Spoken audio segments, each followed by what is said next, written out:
In 24 hours, Sarah's entire life imploded. Her business, her reputation, her identity, everything she'd built was about to be exposed as a lie. But the woman who destroyed her? She thought she was her best friend. Watch as 50,000 followers disappear in real time. Comments flooding in faster than she can delete them. Fake. Catfish. I trusted you. The headlines are brutal. Influencer exposed. The catfish who stole everything. 3 years of carefully constructed lies crumbling in minutes. But this story doesn't start with Sarah's downfall. It starts with Emma, the girl who thought she had found her soulmate friendship. Emma had always been the creative one. Her tiny apartment was an explosion of handmade art, vintage finds, and that effortless style everyone wanted but couldn't replicate. Everyone except Sarah. At 24, Emma poured her soul into every piece she created. Handwoven macrame wall hangings. Vintage jewelry she'd redesign with her own twist. Room layouts that looked like they belonged in magazines, all on a shoestring budget. Sarah was her college roommate turned best friend. Always there with her phone out, snapping photos of Emma's latest creation for inspiration. Always asking where Emma shopped, how she put outfits together, what her secret was. At first, it seemed like flattery. Sarah asking for decorating tips, wanting to know Emma's favorite vintage stores, even copying her outfits. Emma was flattered. After all, what are best friends for? But Sarah's questions were getting oddly specific. How do you price your jewelry? What time does Jake leave for work? Which clients pay you the most? Emma noticed Sarah's phone was always recording during their hangouts. Always positioned to capture Emma's apartment, her workspace, her personal moments. Then the posts started appearing. Sarah's Instagram feed began looking eerily familiar. The same aesthetic, the same color palette, the same style Emma had spent years developing. Posted just 2 to 3 days after Emma shared her ideas. But copying someone's style is one thing. What Sarah did next crossed every line of friendship. Then Sarah crossed the line from copying to stealing. First, it was the Etsy store. Emma scrolled through in disbelief, identical macrame designs, the same color combinations, even the same product names. Designs Sarah had watched Emma sketch at her kitchen table just weeks earlier. But Sarah wasn't stopping at business. She started showing up wherever Jake worked out, asking him about his schedule, his hobbies, his relationship with Emma. Just being a good friend, she'd say with that perfect smile. The dinner parties came next. Sarah began hosting events identical to Emma's, the same aesthetic, the same guest list, even the same menu Emma had spent hours planning. Their mutual friends started attending Sarah's gatherings instead. When Emma finally confronted her, Sarah's response was chilling. Emma, you're being paranoid. Great minds think alike, right? Besides, you don't own macrame wall hangings. But Emma knew this wasn't coincidence. Sarah had been in her apartment when she sketched those exact designs. She'd been there when Emma named her color combinations. She'd been there when Emma cried about struggling to make rent from her art. You're being dramatic, Sarah continued. I'm inspired by you, isn't that a compliment? You can't own an aesthetic, Emma. Our friendship is more important than business. Emma felt her reality shifting. Was she being paranoid? Was she seeing things that weren't there? The gaslighting worked. Emma watched her friends choose Sarah's events over hers. She watched Jake spend more time with Sarah as a friend. She watched her confidence crumble as she questioned her own perceptions. Maybe she was going crazy. Maybe she was imagining the theft. Maybe she was just jealous of her best friend's success. But Sarah wasn't done. She was about to cross a line that would destroy not just Emma's business, but her entire sense of reality. Within 3 months, Sarah had systematically dismantled Emma's life. The business theft was surgical. Sarah launched her own brand using Emma's exact methods, identical Instagram posts appearing hours after Emma's, the same product descriptions, even the same pricing structure. But Sarah had one advantage. She started contacting Emma's clients directly, offering the same designs at lower prices. Emma watched her inbox fill with cancellation emails. We've decided to go with someone else. We found a better deal. Thanks for your time. Client after client, booking with Sarah instead. Her bank account told the story. $3,000 in monthly income dropping to $800, then $400, then nothing. But Sarah's cruelest move was stealing Jake. She convinced him that Emma was unstable and jealous. That Emma's accusations about copying were signs of a mental breakdown. That Emma needed professional help and Jake should protect himself from her toxic behavior. Jake believed her. 3 years of relationship gone. The engagement ring appeared on Sarah's Instagram 2 weeks later. Emma recognized it immediately. It was the vintage Art Deco design she'd shown Jake months earlier, the one she'd circled in the antique store catalog and said, someday. Sarah's social media became a masterclass in manipulation. Posts about toxic friendships and protecting your energy from negative people.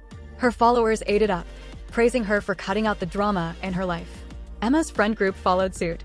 They all believed Sarah's version of events, that Emma was having a breakdown and becoming obsessed with conspiracy theories about her best friend.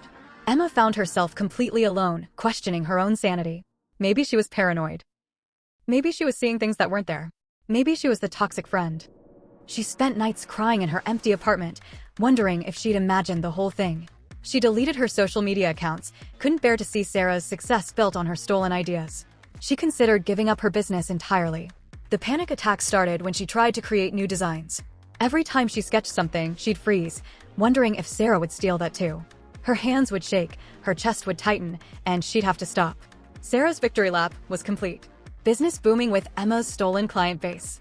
Engaged to Emma's ex-boyfriend. Social media following growing daily with content about overcoming toxic relationships. But Sarah had made one crucial mistake. She'd been so focused on stealing Emma's present that she'd forgotten about Emma's past. Emma's breaking point came when she found a dating profile using her photos.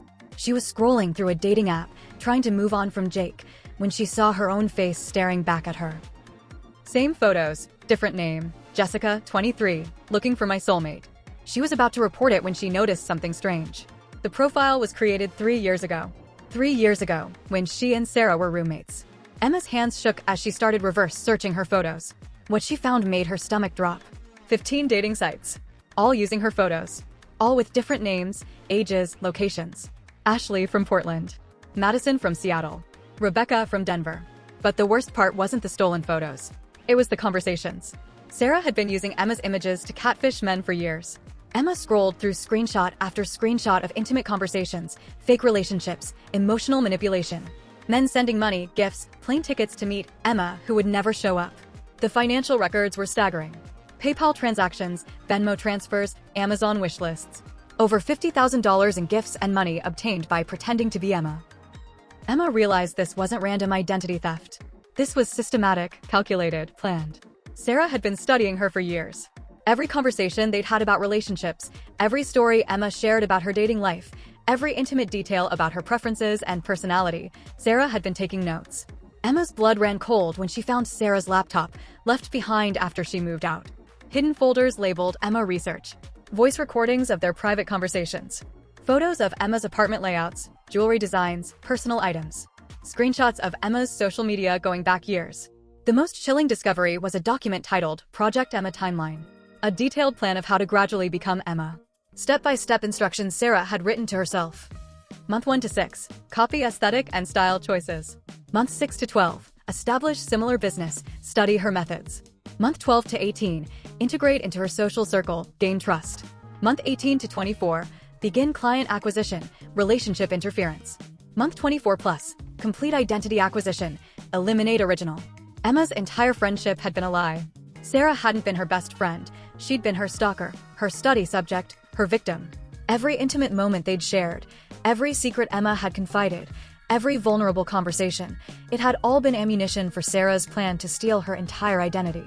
The friendship was fake. The support was fake. The love was fake. Sarah had been planning this from day one. Emma realized this wasn't just betrayal, it was identity theft on a massive scale. And she had the evidence to prove it. Emma spent 2 weeks crafting the perfect presentation. Screenshots of all 15 catfishing profiles side by side. Bank records showing Sarah's fraud income. A timeline of stolen content with timestamps proving the theft. The Emma Research folder contents. Everything organized, undeniable, devastating. The setting couldn't have been more perfect. Sarah's engagement party, which she'd planned using Emma's exact party ideas, down to the fairy lights and vintage table settings. Emma called Jake 3 days before the party. Her voice was calm, steady, different from the broken woman he'd left months earlier. I want to give Sarah a tribute slideshow at the party. A celebration of our friendship. I know things ended badly between us, but I want to make peace. Jake, guilt-ridden about how he'd treated Emma, agreed immediately. He wanted to believe Emma was healing, moving on. The night of the party, Emma stood at the back of the room as 50 guests gathered. Sarah glowed in her engagement dress, a vintage style Emma had admired aloud months earlier. Ladies and gentlemen, Jake announced, Emma has prepared a special tribute to Sarah. A celebration of their friendship.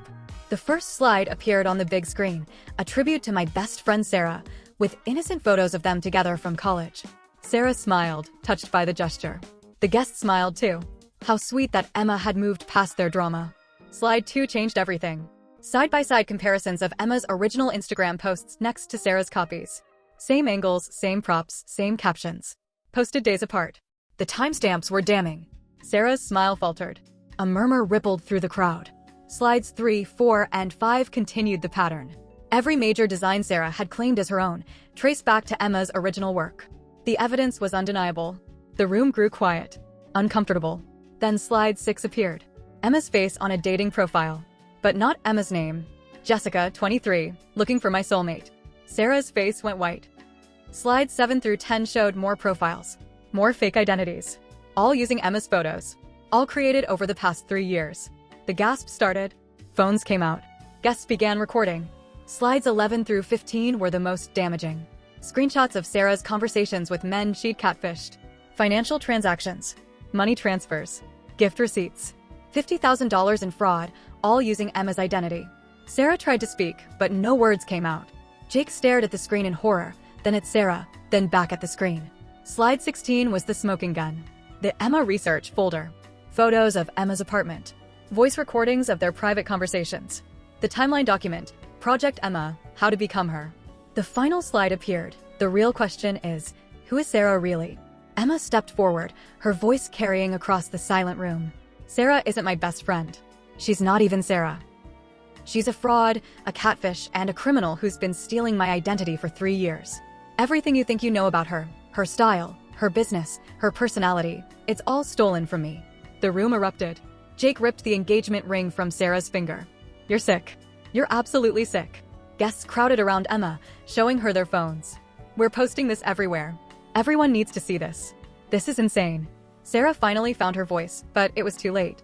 Emma, you're crazy. You're making this up. You're having a breakdown. But the evidence was undeniable.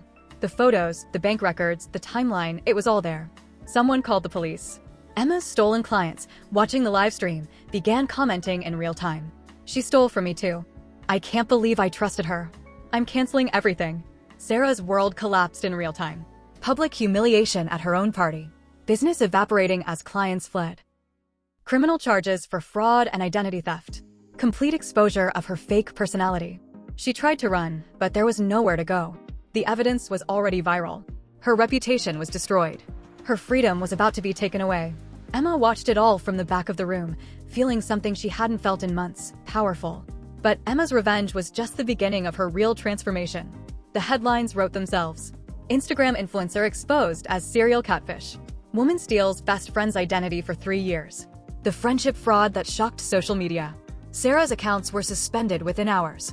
Her business website crashed from the traffic. Her phone buzzed with cancellations, legal threats, and media requests.